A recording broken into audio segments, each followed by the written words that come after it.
राधे राधे। आप सभी का मेरे चैनल पर स्वागत है। आज सुनते हैं करवा चौथ की व्रत कथा। कथा इस प्रकार है। एक साहूकार के 7 बेटे और एक बेटी थी। 7 भाइयों के बहन से बहुत लाड़ प्यार था। भाई भोजन करते तो बहन के साथ बैठकर ही करते। कार्तिक में जब करवा चौथ का व्रत आया तो बहन ने व्रत रखा। भाई जब भोजन करने के बैठे तो बहन को बुलाया। बहन ने कहा, आज मेरा व्रत है, चांद उगने पर ही भोजन करूंगी। भाइयों ने शाम को सोचा कि हमने तो सुबह भोजन किया था, तब भी भूख जोर से लगा ही है, तो सुबह की भूखी है, इसे तो और भी ज़्यादा भूख लगी होगी। ऐसा विचार कर एक भाई ने दीपक जलाकर चलनी से ढककर उसका प्रकाश दिखा दिया। बहन ने अपनी भाभीियों से कहा, चलो दर्शन करके अर्घ दे लो। भाभीियों ने कहा, आप जाओ, हमारा चांद अभी नहीं उगा है। जब वो अकेली जाकर दर्शन कर अर्घ देकर भाइयों के साथ भोजन करने बैठ गई। पहले ग्रास में सिवाल, दूसरे में बाल और तीसरे में ससुराल से बुलावा आया। आने वाले ने कहा, तुम्हारी कंवर साहब की तबीयत ज़्यादा खराब है, जल्दी भेजो। तब उसकी माँ ने कपड़ों का बक्सा खोला और खोलकर उसमें पहनाने के लिए कपड़े देखे तो सारे सफ़ेद वस्त्र हाथ में आए। उनमें से ही पहनाकर एक सोने का टक्का दिया और बोली, जो तुम्हें सुहाग की आशीष दे उसे सोने का टक्का देकर पल्ले से गांठ बांध देना। रास्ते में जो भी मिला वह उसके पैरों में पड़ती गई। सबने भाई भांजों के सुख का आशीर्वाद दिया। चलते चलते जब उसके ससुराल का दरवाज़ा आया तो दरवाजे पर घुसते उसकी छोटी ननद खड़ी थी। वह उसके पैरों में पड़ी तो ननद ने उसे आशीष दी, सीली हो, सपूती हो, 7 पूत की माँ हो और अमर सुहाग हो। ऐसा सुनते ही भावज ने झट से सोने का टका उसे दे दिया। वह भीतर गई तो सास ने बैठने के लिए पीढ़ा नहीं दिया और रोकर बोली, ये देखो तुम्हारा पति तो मरा हुआ पड़ा है। बेचारी देखकर रोने लगी। लोगों ने समझाया, बुझाया और उसके क्रियाक्रम की तैयारी करने लगे, पर उसने इन सब को रोक दिया। उसकी सास ने कहा, क्या मरे हुए को सेवोगी? उसने कहा, हाँ, मैं इसकी सेवा करूंगी, आप कोई चिंता न करें। उसकी जिद पर उसके घर वालों ने उसे घर से निकाल दिया और बाहर एक झोंपड़ा बना दिया और उसमें उन दोनों को छोड़ दिया। वह उसकी सेवा करने लगी। छोटी ननद आकर बासी सूखा खाना दे जाती, उसी से अपना जीवन चलाती। मिंगसर मास की चौथ आई और बोली, करवा ले बाह्या की प्यारी, करवा ले दिन में चांद उगावनी, करवा ले घनी भुख्याली, करवा ले। वह बोली, माता मैंने नियम बिगाड़ा है तो आप ही सुधारोगी। मुझसे गलती हुई है, मुझे क्षमा कर दो और मुझे मेरा सुहाग वापस दे दो। चौथ माता बोली, मुझसे बड़ी पोस माँ की चौथ है, उनसे अर्ज करना। पोस की चौथ आई तो उसने कहा, मेरे से बड़ी माँ की चौथ आएगी। इसी तरह चौथ माता आती गई और उसको आसोज की चौथ आई। उसने कहा, भाई तेरे पर कार्तिक चौथ नाराज है, उसने ही तेरा सुहाग लिया है, वही सुहाग वापस देगी, तू उसके पैर पकड़ लेना। कार्तिक की चौथ आई तो उसने गुस्से में भरकर कहा, व्रत बंधावनी करवा ले, बाह्या की प्यारी करवा ले, दिन में चांद उगावनी करवा ले, घनी भुख्याली करवा ले। पर साहूकार की बेटी उसके पैर पकड़कर बैठ गई और बोली, माता मेरी भूल हो गई, मुझे क्षमा करो, मैंने आपका व्रत बिगाड़ा है, आप ही सुधारो और मेरे पति को जीवित करो। उसकी विनती देकर चौथ माता को दया आ गई।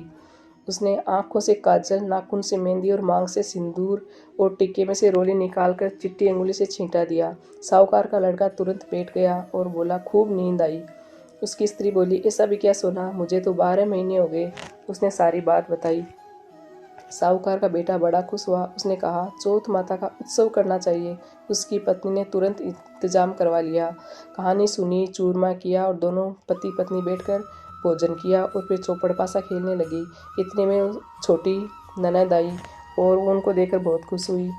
उनको चौपड़ खेलते देखकर वह वापस जाकर अपनी माँ को बताया कि भाई जीवित हो गया है। साहूकार की स्त्री को विश्वास नहीं आया। उसने जाकर देखा और देखकर बहुत खुश हुई और पूछा, ये सब कैसे हुआ? तब बहू ने सारी बात बताई और सास के पैर पकड़े। घर में आनंद छा गया। पेटों की माँ सब को 12 चौथ करना, 12 नहीं तो 4 चौथ तो अपने 7 फेरों की शक्ति के लिए जरूर करे। हे चौथ माता, सबका सुहाग भाग देना और साहूकार की बेटी की तरह दुख मत देना। अब सुनते हैं गणेश जी की कथा। एक गांव में एक ब्राह्मण ब्राह्मणी रहते थे। ब्राह्मण तो भगवान गणेश जी का बहुत बड़ा भक्त था। उसने अपने घर में एक अलमारी में गणेश जी की एक मूर्ति स्थापित कर रखी थी। वह प्रतिदिन प्रातःकाल स्नान करके गणेश जी की पूजा करता और फिर गणेश जी का ध्यान भी करता। पूजा के समय घंटी बजाकर उसकी आरती भी करता। उनका घर बहुत ही छोटा था, उसमें केवल यही एक कमरा था। ब्राह्मणी भी इसी कमरे में अपना कामकाज करती थी। ब्राह्मण के इस सेवा पूजन करने से ब्राह्मणी के काम में विघ्न पड़ता था, इसलिए वह प्रतिदिन अपने पति से लड़ती रहती थी।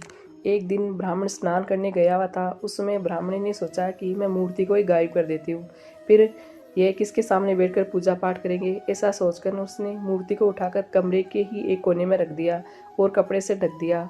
जब ब्राह्मण स्नान करके वापस आया और अलमारी के निकट गया, जब उसने घंटी बजाकर पर्दा उठाया तो देखा कि गणेश जी की मूर्ति गायब है। तब वह अपनी स्त्री से पूछने लगा कि मूर्ति कहाँ है। वह ब्राह्मणी कुछ ना बोली तो ब्राह्मण समझ गया कि यह सब इसी की करतूत है। इस पर वह अपनी स्त्री से झगड़ा करने लगा। उनके झगड़े के कोलाहल से गणेश जी को जोर से हंसी आ गई। उनकी हंसी को सुनकर ब्राह्मणी ने दौड़कर कपड़ा उठाया और देखा कि वह मूर्ति जोर जोर से हंस रही है।